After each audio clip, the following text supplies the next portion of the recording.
This is part one of a two-part presentation on the Egyptian Revolution. Let's set the stage a little bit. Imagine for a moment that you're an Egyptian leftist student in 2014. You have participated in the longest and largest series of mass protests your country has ever seen, and you are riding high on hopes of a free, democratic Egypt after growing up in a neoliberal hellscape. But you are also exhausted from the constant struggle against the government. On June 8th, 2014, you are greeted with the news that a certain man named Abdel Fattah el-Sisi, I'm pretty sure I pronounced that right, has been inaugurated as the new president.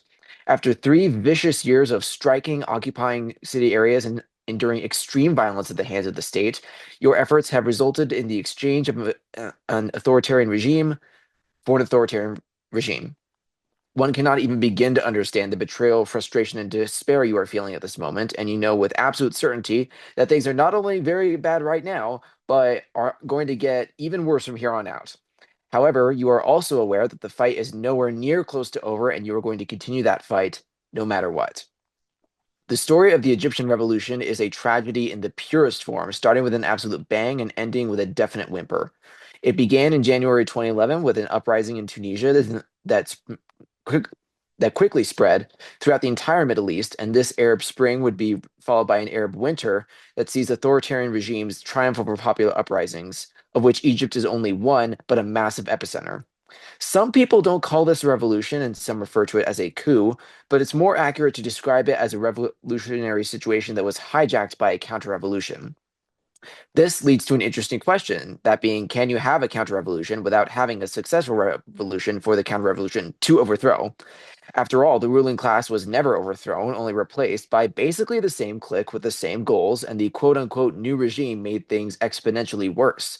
The formal democracy that allegedly existed from 2012 onwards was very quickly torn down, partly because its real purpose of keeping power in the hands of the army had been fulfilled. So, how did this revolutionary situation fail? It challenged existing state rule and had support from significant portions of the population, which stopped the state from stopping the revolutionary process from happening. But crucially, the revolutionary forces were not able to turn the situation into a true revolution. The revolution, excuse me, the reasons for this happening are multitudinous and interlinked, and to understand how it all went so catastrophically wrong, we have to understand how we even got here to begin with. Let's wind the clock way back.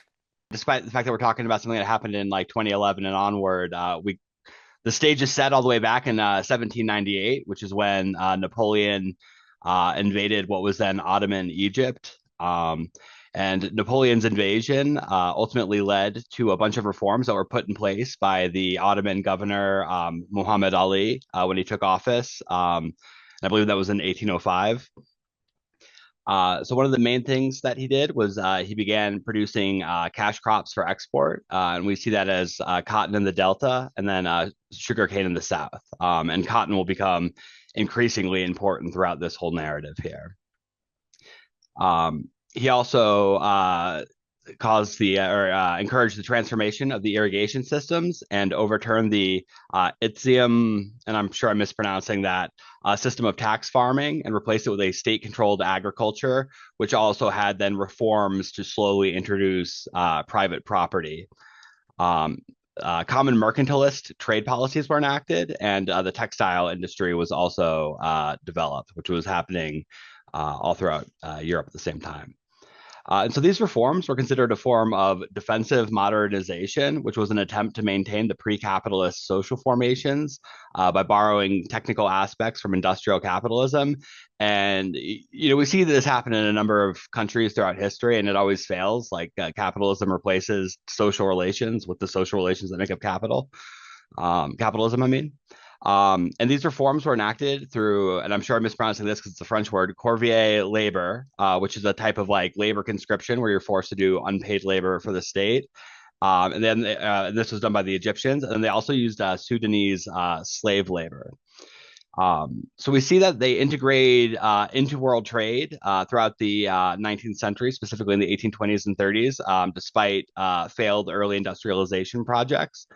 And during this time, we see between 10 to 25% of Egypt's revenues come from cotton. Now, the corvée labor, the taxation practice, and the conscription that attempted to modernize the Egyptian military ultimately led to revolts. And we see two major peasant revolts occur in the southern province of Denna, and then another revolt in Menofia, and I'm sure I mispronounced that too. I'm sorry. Revolts were crushed via deadly military campaign. As I just mentioned, the military was going through a modernization process and was quite effective. Um, so, in kind of a boon to Egypt, the U.S. Civil War leads to a cotton famine. And this in turn leads to large scale investment in Egypt, specifically for their cotton by Europe. This once again transforms Egypt, and we see major infrastructure projects designed to exploit the cotton industry, like modern irrigation, a rail system for shipping, and then the Suez Canal also for shipping. And these projects are financed by Egypt via debt. And we also see that peasants and subsistence farmers were dispossessed as a function of these projects. And of course, this is essential in any capitalist, developing capitalist country to form a proletariat. Um, New institutes of learning led to a formation of an intelligentsia that ended up having a disproportionate influence on society. And then, come 1882, we see Britain forcefully gain de facto control of Egypt via the Anglo-Egyptian War. This war ultimately crushed a revolt that was led by Egyptian army officers, and it turned Egypt into what was referred to as a veiled protectorate because it was still technically a legal autonomous zone of the Ottoman Empire. The British control further accelerated the capitalist transformation of Egypt as we saw private property further consolidated and developed areas of the economy attracted more capitalist investment. And we see this especially in the cotton industry, which ends up becoming 93% of exports prior to World War One. So in 1919, Egypt has its first nationwide revolt, which is anti colonial in its nature, and it's led by bourgeois nationalists. It involved peasants fighting for land and workers who were fighting for unions and for better wages, but it was crushed by British occupying forces.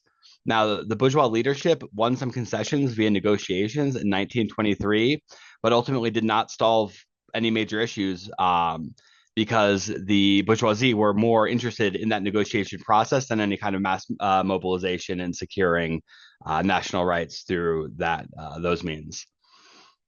So then in the post-World War II period, so 1946 to 1952, we see another cycle of political and economic unrest, which ends up with a Nasserist coup. And the WAFT, I'm sure I'm mispronouncing that, party failed to achieve its independence or limit power of large landholders and foreign capital, which ultimately led to this revolt because they feared revolution more than they desired independence. Now, just quickly, I'd like to cover that the Muslim Brotherhood was formed in the 1920s. They're going to be a reoccurring character in this story. And they were founded by Hassan al-Banna.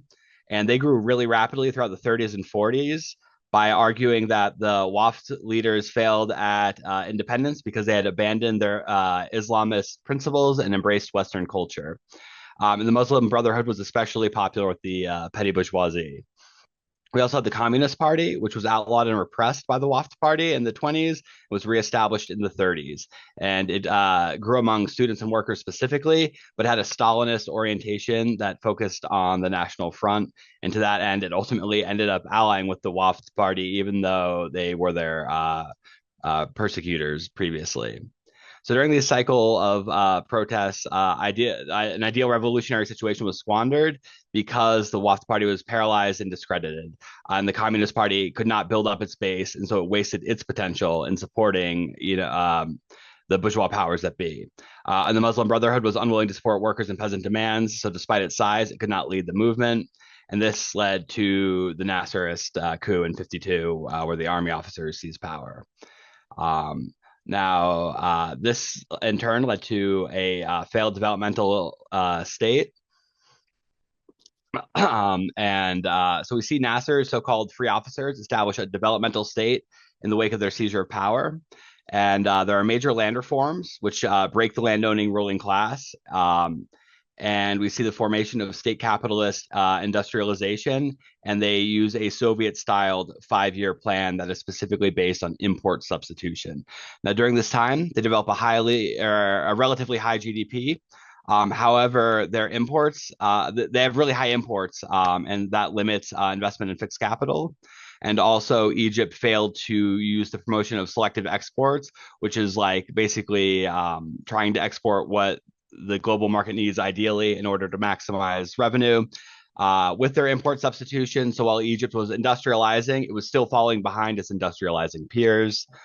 Um, Now, the Nasser regime politically established a one party system. So the Muslim Brotherhood was banned and its members were jailed. The communists were repressed and jailed, which ultimately led to the party dissolving in the mid 60s, and members joined the Nasserist party.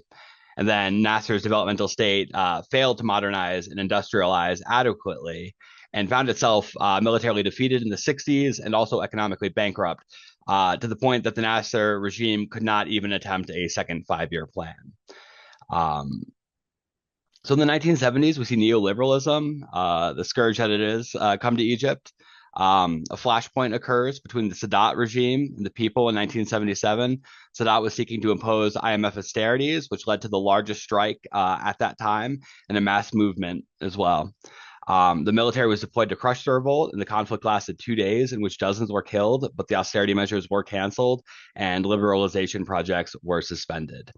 So the next 2 decades see a slow but constant turning of the screw, increasing neoliberalism and repression. Government debts mount during this time, and we see occasional flashes of resistance. We also see the Muslim Brotherhood reemerge in the 80s, and it becomes the largest opposition party in Egypt by the 90s.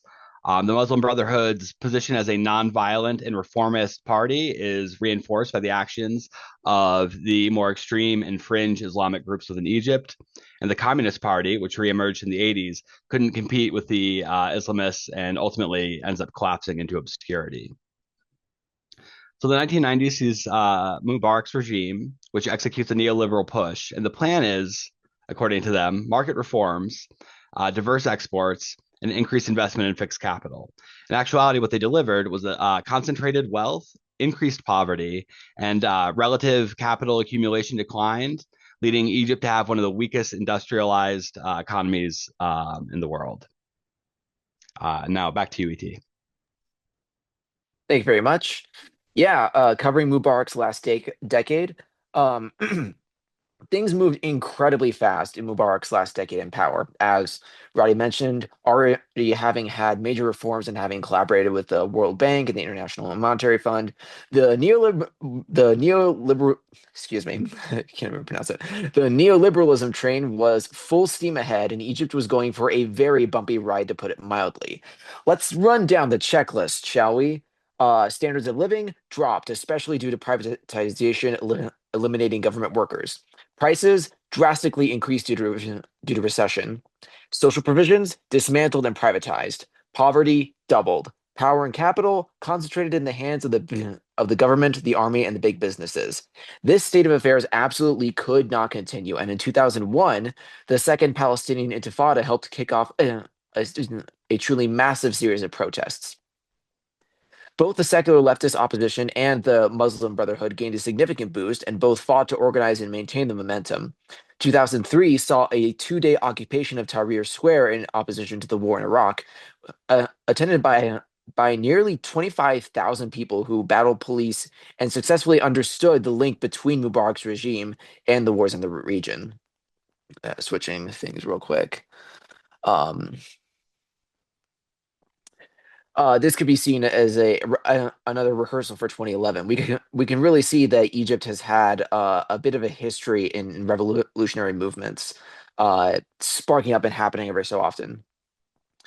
This eventually culminated in the Kifaya, the Egyptian Movement for Change, which was a huge alliance between a broad coalition of Egyptian groups demanding: one, Mubarak cannot nominate himself for the upcoming election; two, Mubarak's son cannot inherit the presidency; and three, there would be free and fair presidential and parliamentary elections. Uh, in 2005, uh, The Muslim Brotherhood reluctantly took this as part of their struggle as well. In 2006, on December 6th, the Mizru, I don't think I pronounced that right. The Mizru spinning and weaving company workers go on a massive strike in Al Mahala Al Kabra. This was the most significant strike since the 40s. Around 24,000 people attended, and notably, women played a very central role in this. One of the slogans chanted was, "Here are the women, where are the men?" and encouraging them to join in the protests. And it was huge. This was an actual strike, not a work-in or anything like that. It lasted 2 weeks, and during those 2 weeks, it faced absolutely violent police repression, but they did win some demands, like payment of overdue bonuses. And this continues on. Strikes are going to be a huge factor here. There was a wave of strikes in 2008 and 2009 that spread across various industries and sectors of the economy. It included professionals that had not seen militant strikes, like doctors and nurses. And this was hugely disruptive. The ruling class couldn't decide if concessions or continuing with aggressive neoliberalism was the correct solution. And this leads to confusion in parliamentary elections and the eventual rigging of the elections in favor of the National Democratic Party, or the NDP. 2008 saw a strike by the Mahalo workers, again, forcibly prevented by the police. This leads to a massive demonstration in the town, which functions as another dress rehearsal for 2011. Police stations are attacked, some are destroyed, which is awesome. Around 10,000 people participate. This is called the 6th of April movement, named after the strike, which develops and grows significantly. And their program, what they're advocating for, is one of democratic change through peaceful means. And they are inspired by the European color revolutions that happened, I think, relatively recently in the past. So Mubarak's regime is rattled by these constant cycles of protests. The protests and strikes and uprisings kept happening over and over and over again. And the economic and social movements were somewhat isolated from each other, but all in all, they exerted pressure in the same direction, which was towards the Mubarak regime and towards ending it and leading to, and hopefully leading to significant change. Back to you, Roddy. So that brings us to the 18 days, which is like the climax of this conflict. So in 2011, we see a continuation of the patterns of protests seen over the past decade, but we also see a qualitative and quantitative change in these protests. Now, the triggers of the 2011 protests were the following: the rigging of the 2010 parliamentary election, where not a single seat went to the opposition, despite the fact that the Muslim Brotherhood had 84 seats previously. Um, in December, details of Khalid Saeed's torture and murder at the hands of the state spread on social media. He was, I believe, a journalist and a blogger. And then January saw the bombing of a Coptic church, which led to major demonstrations by the Copts in Cairo. And we also see the events in Tunisia, where the toppling of a neoliberal dictator had an electrifying effect on the region. So in January 25th, 2011, demonstrations against police brutality and dictatorship, which were organized by leftists and liberals, developed into the largest protests in Egyptian history. The chant was, "The people want to overthrow the regime," which maybe rhymes in Arabic or is more creative. I don't know. It seems so blunt and straightforward. Um, they outnumbered police and attempted to use force, or they outnumbered police, and the police attempted to use force to quell the protests, but were ultimately overwhelmed. And the Muslim Brotherhood issued a statement against participating in the protest, but many of its younger members joined anyway. And we'll see that's a reoccurring theme. So the police blamed the Muslim Brotherhood despite them putting out the statement denouncing the protests. And the Minister of the Interior issued a statement specifically putting the blame of the unrest at the feet of the Muslim Brotherhood. This ultimately leads to January 28th, 2011, which is referred to as the Day of Rage. It was called for by opposition forces, including the Muslim Brotherhood this time. To try to stop it, the government shut down internet and mobile services, hoping to stifle organizing and communication. But organizers were easily able to circumvent this obstacle by meeting in coffee shops and mosques around the country. Um, Tahrir Square, which is the largest square in Egypt, became the objective of the demonstrators. And so the police tried to stop the demonstrators from entering Tahrir Square, leading to battles along the various access points of the square. Um, Meanwhile, similar battles were taking place in towns and cities across the country of Egypt. So the police are ultimately routed, and police vehicles are burned. Police stations are also attacked and destroyed, and some NDP, which is the National Democratic Party or the New Democratic Party, I forget, was also torched. Nightfall saw the police withdraw, except those protecting the Ministry of the Interior, and demonstrators tried to actually storm and take that building as well, but they took casualties from sniper fire. The Minister of the Interior released prisoners to try to cause chaos, but we see popular committees formed to meet community needs like security and even things like trash disposal, etc. Um, so the president orders the army to crush the uprising, and we see the occupation of Tahrir Square begin and proper that night.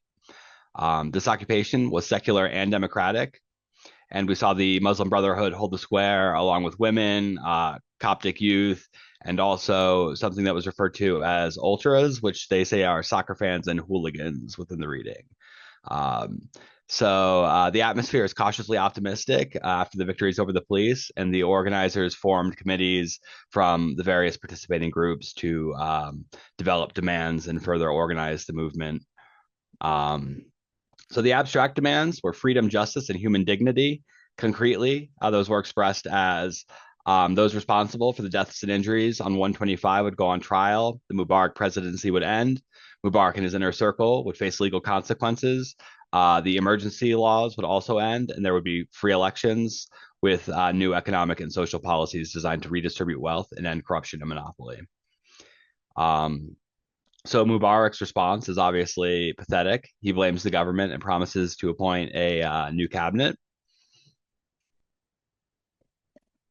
Of course, Mubarak does not acknowledge the demands, and he appoints two generals to executive positions. These generals are General Omar Suleiman, who is known to Egyptians as the Doctor of Torture and was the Chief of Intelligence. He becomes the first ever vice president, and Suleiman was given the task of dialoguing with the opposition. While General Ahmed Shafiq was appointed prime minister, and in the wake of this, Mubarak asked the judiciary to overturn the controversial elections. And we can all view this as a tactical retreat by Mubarak and his regime. This brings us to February 1st, where protests are called for in every major city. And General Ismail Othman, a military spokesman, declares that the army recognizes the legitimate demands of the people and will not attack them. The army command has argued that the military belongs to the people and presents itself as separate from Mubarak and the police. This is an attempt to contain the revolutionary crisis from affecting the institution and prevent soldiers from developing revolutionary fervor. In the square, people believe they are winning this revolution. However, Mubarak promises to finish his term, though not seek re-election. Some consider his pledge serious, and that compels them to call for an end to the demonstrations, which is obviously foolish because the Mubarak regime ultimately has no intent to give into any kind of concessions. Instead, the Mubarak regime organizes a violent attack to try to break up the demonstration on February 2nd. These attackers wildly underestimate the demonstrators, and after a night of hard fighting, the attackers, which were comprised of police and thugs, were beaten and defeated. So there's then calls for what they call the Departure Day protest, where they hope to force Mubarak to leave the country. I actually weirdly remember that specific day of protest. Suleiman met with discredited figures from the Tagaman Party, the Wafd Party, and some Muslim Brotherhood leaders, and also some members of a youth coalition. As I mentioned, he was the Doctor of Torture who was appointed by Mubarak. But generally, demonstrators were angry at those who attended the talks, feeling betrayed that people would try to negotiate with the regime. So the Mubarak regime releases a roadmap towards a solution that consisted of limited constitutional reforms and also elections, but it did not lift emergency laws. And Suleiman asserts that Egypt is not ready for democracy. So we come to February 6th now, where we see massive strikes. And this is because the Muslim Brotherhood is forced to announce that talks have failed by their youth contingent. And so we see these strikes in vital sectors such as rail, telecom, etc. And it consists of 300,000 workers. This paralyzes the government, and they also target corrupt functionaries of Mubarak's regime, demanding a purge of this corruption which paralyzes networks and resources of the NDP. So there's a resonance between the protests and the strikes that becomes so powerful that Mubarak is ultimately forced to step down. And in the wake of this, we see the Supreme Council of Armed Forces are left to govern, and the state that Mubarak represented is still left largely intact. However, we've seen workers shake a country with their power, and the 18 days of struggle have forced out the dictator. The 18 days ended. Now we have SCAF, the Supreme Council of Armed Forces, as Roddy just said, are now in power. Um, Basically saying, hey, thanks for getting us here. Now we're going to do all kinds of messed up stuff. On February 13th, they dissolve parliament and they suspend the constitution, and they keep Mubarak's government in place. Um, a lot of people, including Habib al-Adi, who was the Minister of the Interior, and his aides, are arrested. Also, three billionaire ministers who were all who, had significant influence in the government were also arrested, alongside the organizational head of the National Democratic Party. Uh, as expected, this did not go well. February 18th also saw massive demonstrations celebrating Mubarak's ousting and calling for his trial along with his cronies, and they demanded government change as well. SCAF, however, was not having this. They had a series of objectives. The first being to end the strikes and demonstrations by any means necessary, and they used propaganda to this end, specifically saying all kinds of things. One of which was that the protests were actually being manipulated by elements that wanted to destroy the country, and they advocated for a return to work, like basically saying, "Hey, good job, guys, we did it. The army who has stood with the people has now succeeded in taking control of the government. Now everyone needs to go back to work right now." They literally say strikes and protests stop the wheel of production. The second thing they wanted to do was put forward a political roadmap, basically to pacify people for the most part and assure them the change was coming when it in fact was not. They wanted to ensure that the revolutionary situation ends and return to business as usual, basically. They want to assure that state power remains with the military alone, and they are willing to make alliances with groups like the Muslim Brotherhood to make the this and other goals possible. And to this end, the Muslim Brotherhood once again mobilizes against strikes and protests and demonstrates in favor of the SCAF roadmap. Um, so it's all going wrong by this point. Um, at this point, SCAF appoint a panel of judges to prepare constitutional amendments and to organize parliamentary elections, presidential elections, and a constitutional assembly, which would all be put to a referendum on March 19th. This panel of judges was headed by Muslim Brotherhood sympathizers. It resulted in a lot of things. Firstly, they secured military goals, which was no oversight, control over security and foreign policy, and the ability to transfer civilians to military court. Um, they Hold on, losing my place here a little bit. Um, yeah, that was it. Those three things. The Salafists and the Muslim Brotherhood supported the SCAF roadmap, as mentioned. They used all kinds of religious slogans too. And as before, they asserted that the military had an essential role in revolution, that they were, standing with you and all that kind of stuff. They opposed strikes again alongside liberals and the media. And all of this ended the alliance between Islamists and secular forces. There was a massive split by this point. And most importantly, it did not end the revolutionary process at all. The left-leaning organizations and youth continued to mobilize in the streets and were joined by more poor and working class, encouraged by Mubarak's fall.